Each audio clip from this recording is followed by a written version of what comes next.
Mike, it's a great pleasure to welcome you to the Oh So Social Conversation series. Let's start with the big picture: great power competition, global and regional threats, and then domestic challenges. During the final years of the Obama administration, our primary national security challenges were described as the Big Five: China, Russia, Iran, North Korea, and global jihadist groups, Al Qaeda and ISIS. In 2018, the Trump administration released its national defense strategy that gave primacy to renewed great power competition with China and Russia. Some describe the new priorities as the 2+3 strategy, or 1+4, depending on whether China is seen as in a category by itself or grouped with Russia as great power adversaries. So, Mike, how do you view our national security challenges? Is China our most challenging adversary by far, as some assert? Well, I certainly agree with the national security strategy shift to great power competition, to the focus on China. I would certainly put myself, having just finished the better part of this year on China Task Force, in addition to being on Armed Services and the Space Committee in the House, in the 1+4 category. I do think China, currently led by President Xi, Chairman Xi, and the CCP, is the greatest threat that the United States not only faces now, but probably has ever faced, just looking historically. Number one, but number two, we can't take our eyes off of any of the others. Any one of them, I think, could very quickly eclipse the other in terms of a threat to the homeland. I think that's a narrower path for the others. The Chinese competition and potential threat is much broader. But at the end of the day, Mike, as described, it's China, Russia, Iran, North Korea, the ongoing threat of extremism. But I would just overlay that with 25 trillion in debt. And how do we balance all of that? How do we deal with all of that?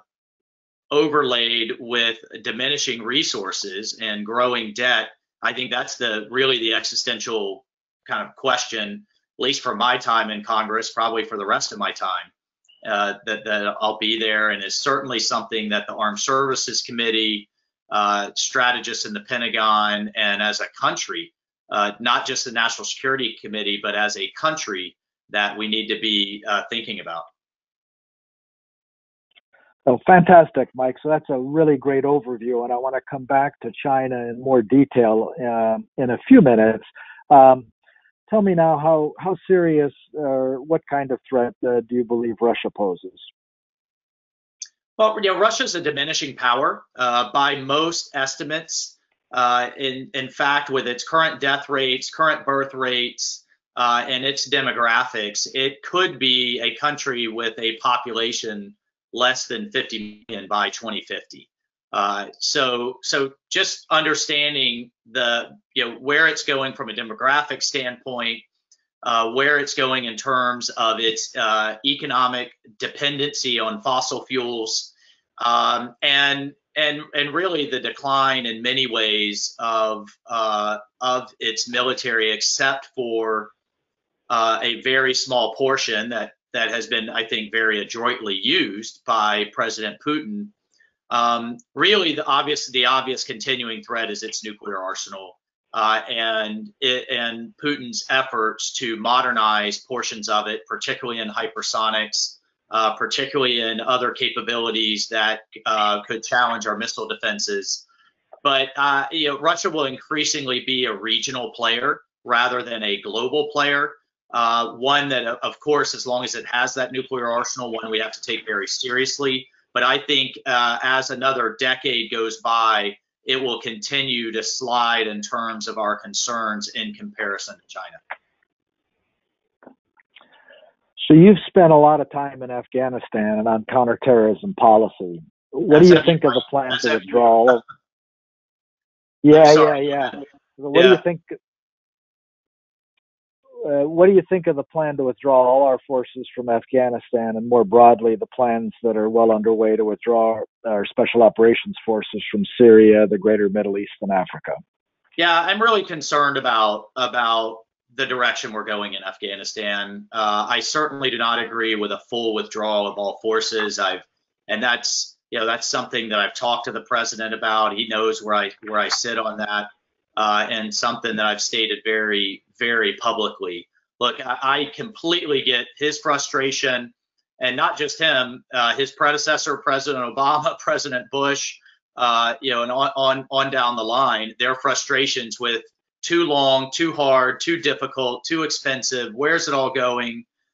Look, I wrote, Mike, as you know, I wrote a whole book, A Warrior Diplomat, on my experiences both in the White House, in the Bush administration, but then out in the field as well. So we made a lot of mistakes. There are certainly things that we can and should have done better, but that doesn't mean it's still not worth doing. Number one, it doesn't mean that the problem's not going to follow us home. It will. Number two, the various extremist groups, half of the world's known extremist groups still exist in the Afghan-Pakistani region.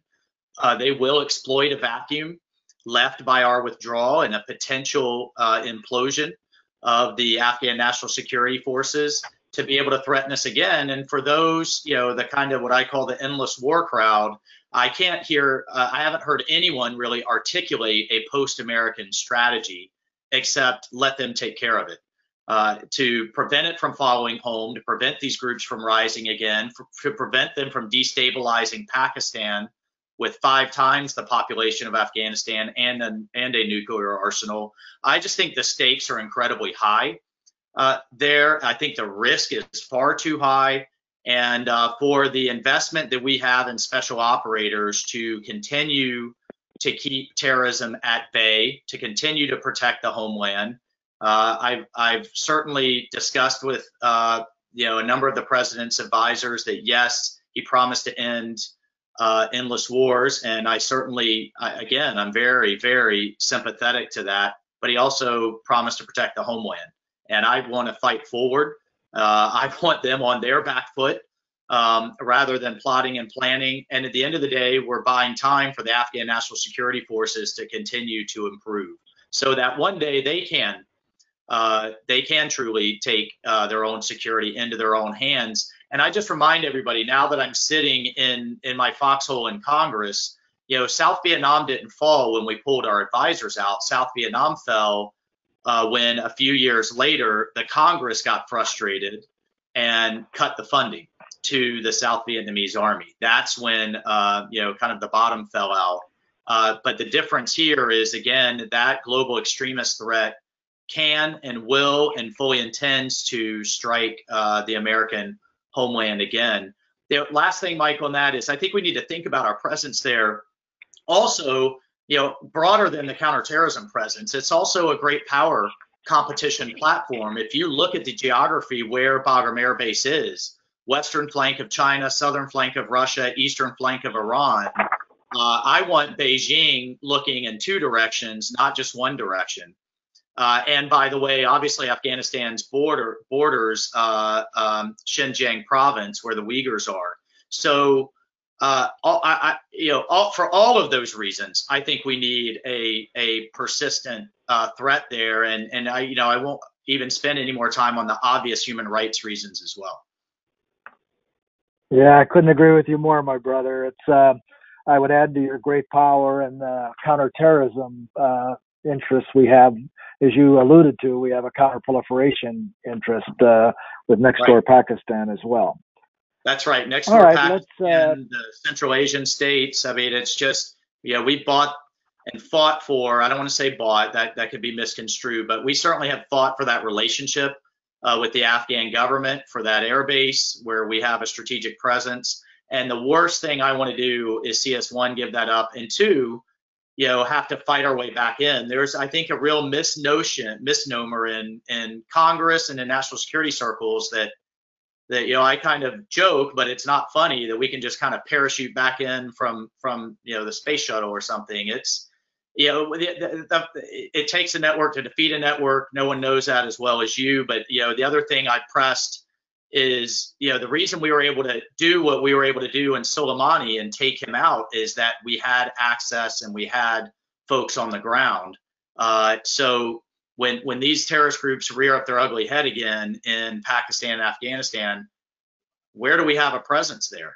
We don't have an Incirlik, we don't have a Djibouti, we don't have aircraft carrier access like we do in the Middle East.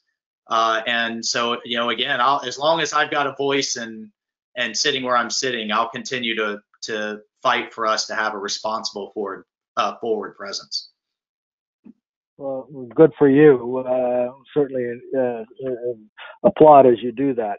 All right, so I know you're pressed a bit for time, so let's come back to, in our remaining time, let's come back in a little more detail to great power competition with China and Russia.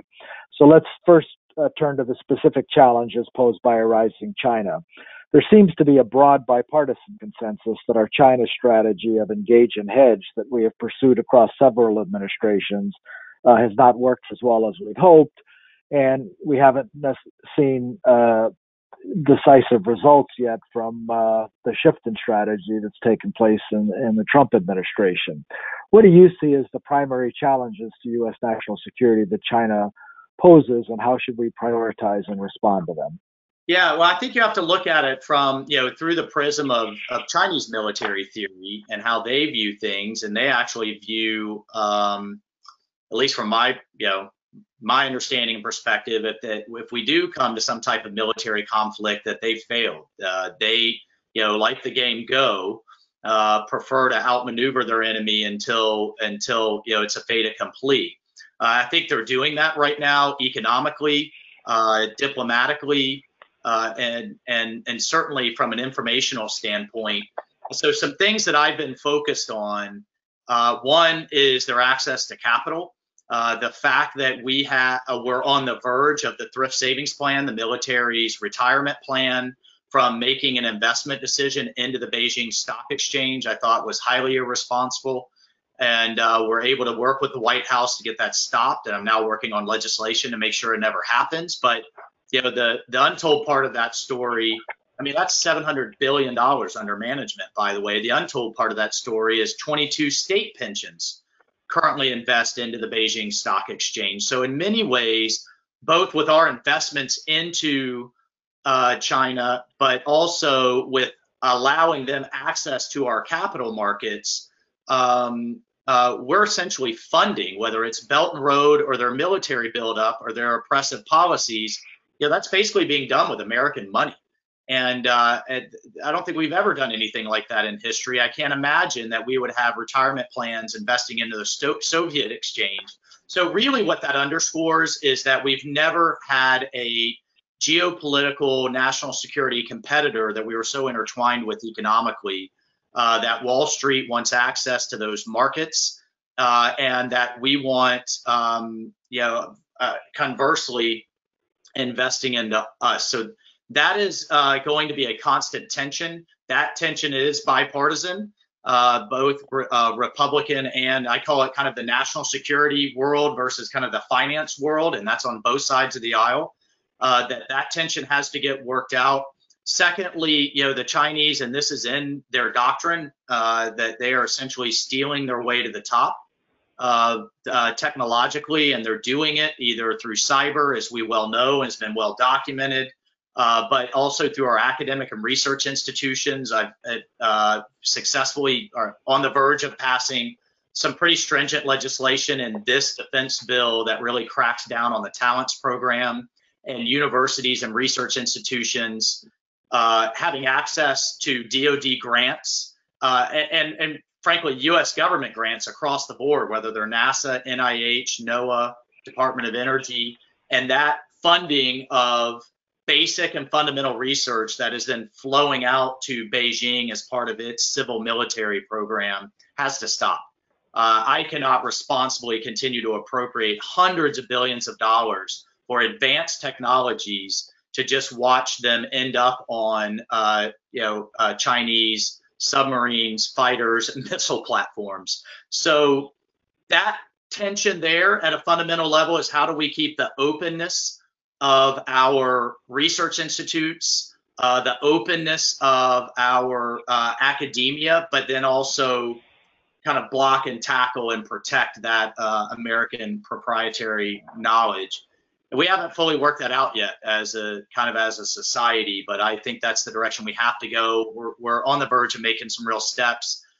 everything that's happened with COVID, I think, has been a real wake-up call, both politically and across the country, for what's been going on and what the Chinese CCP is, or what the CCP is really about, that they're not our friend. And then finally, if they can't steal it or through cyber or through academia, they're buying it through mergers and acquisitions and are gobbling up small companies, many of which sadly are now bankrupt or distressed because of COVID. So that's like the arsonist, profiting from the fire that they started. We made some important CFIUS reforms, as you know, to protect those technologies on the back end. In this next Congress, I want to look on how to protect it on the front end, so that if you are building your business or performing on government contracts, on the front end, in the contract terms, what you can or can't do with that business down the road once it's successful, in terms of selling it, who you can sell to, and what you can do with it. I think that actually will create a lot of certainty in the private equity market and the investment market, because you don't have this question mark of whether a business gets through the CFIUS reforms, and it'll just be better to protect our technologies. But at the end of the day, the fact that Chinese-backed money is buying up, whether it's in robotics, advanced materials, or what have you, is unacceptable. So for all those reasons, I mean, Mike, this is a long question that I could spend the next hour on, of what they're doing in international institutions in terms of standard setting, what they're doing to essentially cut the legs out from under Taiwan. And then finally, I'm gonna start really calling out, whether it's Disney or Nike or the NBA, companies that portend to be real advocates of social justice, to portend to be real advocates of human rights, but then are manufacturing, buying, and performing business with a company or with a country that is a serial human rights abuser in ways that it just really isn't unconscionable, whether it's the Uyghurs, the Tibetans, Christians, Hong Kong, or on down the road. So, but look, we have to. I think in the long term, we have to come to grips with ourselves financially. About the time that the Chinese Navy will eclipse ours, both quantity and quality, is about the time our entitlements will go upside down. And finally, we just have to be reliant on our alliances. I'm thrilled at what the administration's doing with the new Quad, not new, but the renewed Quad dialogue with the Japanese, Australians, and Indians. I think the alliance with India and the relationship with India is the most important, probably, of the 21st century, both economically and geopolitically. So for all of those reasons, I'm very focused on it. And this, to me, is the challenge of the rest of this century. Well, I certainly agree that economic and technological competition with China is our number one national security challenge, and that has a lot of facets. So let me ask you two more questions, and then we'll wrap up. So first, the Trump administration has created a space command and a space force, but at this point, the space force is little more than a merger of existing space organizations within the Department of Air Force. Given that you focus on space, do you think we're moving fast enough, and where do we need to go? Yeah, just cards on the table. I was a real advocate of the move towards a space force, and hope to have had a small part in pushing that over the finish line. That actually was bipartisan just a few years ago, passed almost unanimously out of the Defense Committee. I think when the president, who could be, as we all know, a bit controversial, when he put his kind of finger on the scale, then suddenly we had some opposition. But that's politics in Washington. Look, at the end of the day, the difference between now and 50 years ago, when Apollo was going up, was that our entire modern economy is dependent on space, from agriculture to finance, obviously telecommunications, weather, on down the road. The Chinese in particular have developed the capability to take that down, to put that at threat, put that at risk.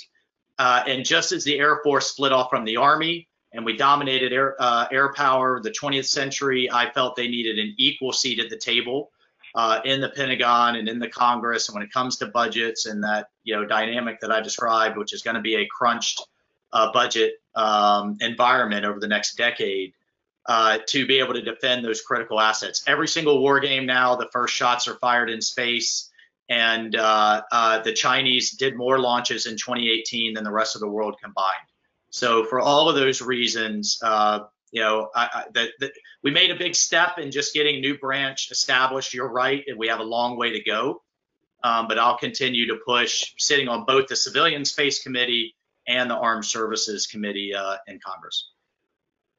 Yeah, good for you. I mean, I think space superiority is to the 21st century what air superiority was to the 20th. So again, certainly an area I'll be cheering you on. Okay, so let's wrap up with one question on Russia. Sure.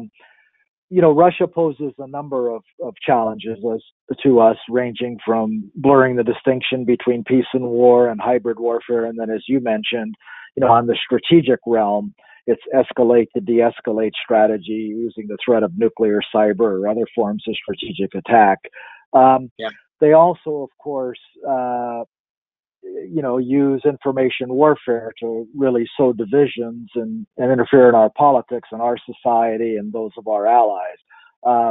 Do we need to do more to restore deterrence against Russia, particularly in this area of information warfare? Yeah, I think you hit the nail on the head. Just for the very near term, in terms of election security, I would encourage everybody to think about that kind of in two buckets. First bucket is just the physical protection, cyber protection of the infrastructure, the ballot machines, how votes are tabulated, the data, voter data, and then how those totals are communicated, right, in a responsible way. I am much more comfortable than where we were at the end of the Obama administration. I think the 2016 election was a real wake-up call, and I'm much more comfortable that DHS, FBI, the intel community are focused on securing that infrastructure. We still have a long way to go. There's over 9,000 counties in the United States that have different levels of manning, funding, systems, but I think we've made tremendous steps in the last 4 years. In the information space, I think we still have a long way to go and just some real unanswered broader questions, that our republic needs to work its way through with big tech, what the truth is, what their role is in kind of being an arbiter there, that we still have a way to go. But I think just the awareness right now of the misinformation that's going on will be helpful. We'll see how this goes in the next in the next few months. And then, Mike, I think just to wrap up, you hit the nail on the head in restoring deterrence. Whether it's the Russians, Iranians, Chinese, or others, they are going to continue to press at what is our greatest strength, was our openness, but can also be our greatest weakness, until they know, I think, that we have the capability and the will to respond in kind. So it's kind of the old adage of blinking the lights in the Kremlin. And what these regimes care about the most is their own survival, and what they fear the most is their own people. And I think we can both covertly and overtly demonstrate a capability and a will to. I just think it's the only way they're ever going to truly back down and stop. Otherwise, we're kind of like we were with counterterrorism in the 90s. We're trying to play perfect defense. We're trying to bat 1,000, and that is almost impossible to do. We have to reestablish deterrence in these realms. Well, Mike, that was very informative, and thanks very much for the social conversation. All right. Well, I wish we were together drinking a bourbon or drinking out of Hemingway's recipe book that I got in my last OSS dinner. But sometime in the future, when we get this vaccine in place, look forward to seeing you, Mike. All right. Likewise. Take care. All right. God bless. Take care.